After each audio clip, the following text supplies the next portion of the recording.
Good news nga pala guys, no age limit sa mga gusto magtrabaho sa Poland, Europe at sa Japan din maraming hiring ngayon. Pero bago yan guys ay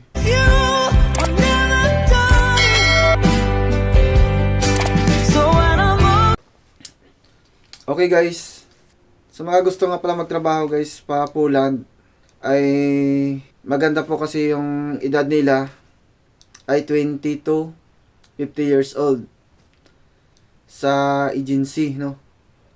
Sa Japan din guys, dun sa agency na yon, no, age limit din yung ano nila eh.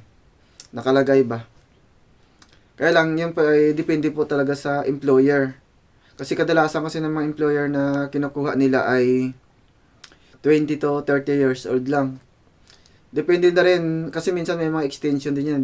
Nadidepende na din sa mga employer ba.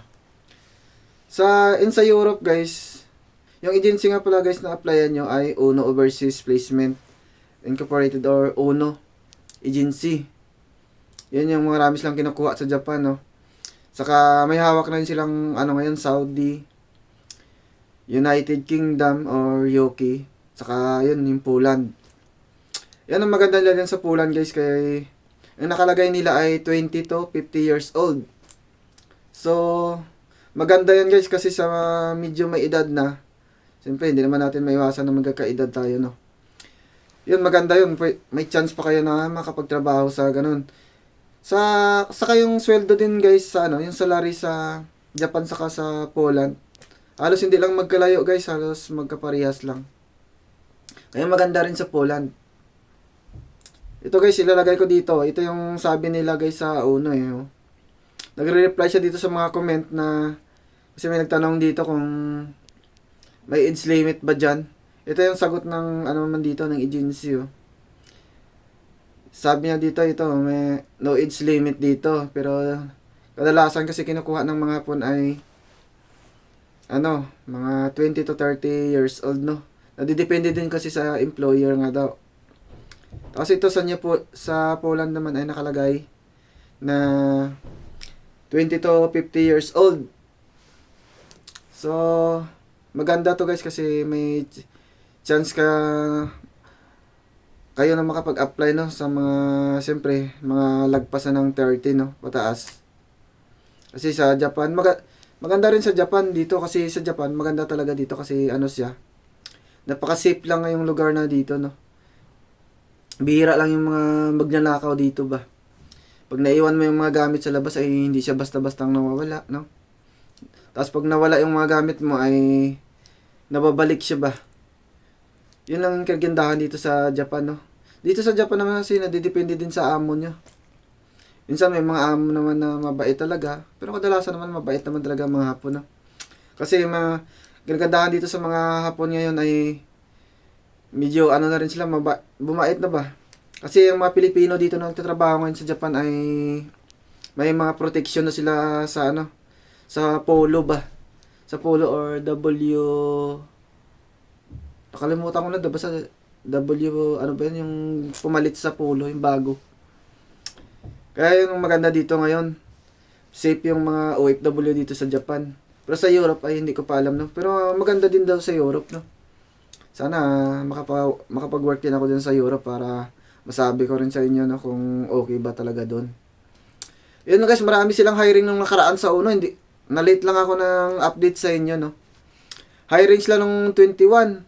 Tapos maraming mga employer na pumunta doon, no. Yung mga Hapon din dito sa Japan, no. Nag-ano sila yung Uno. Marami silang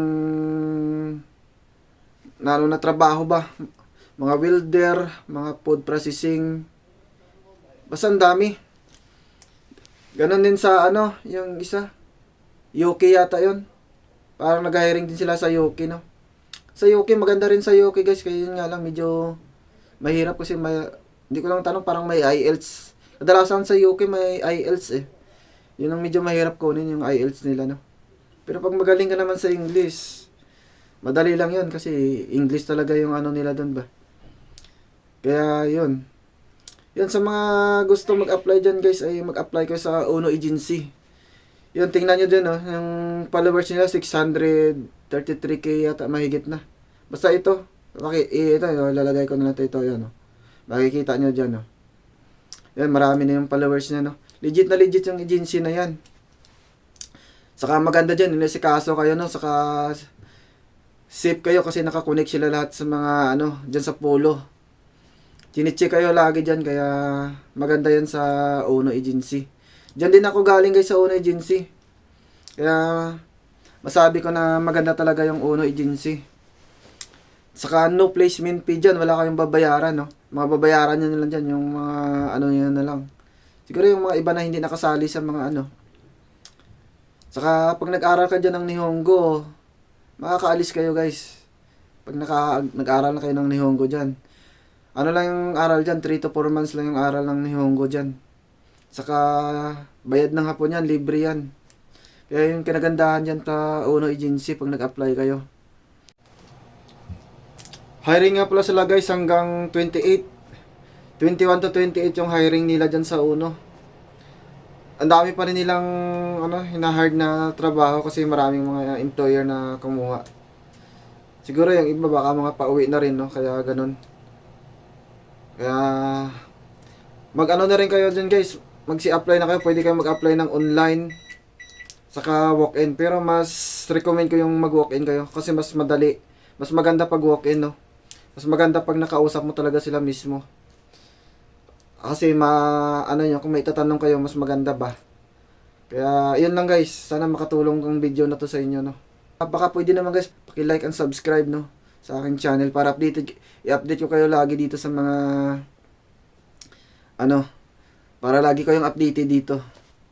I-update ko kayo sa mga bagong dito sa Japan, Yun lang guys, maraming salamat sa inyo.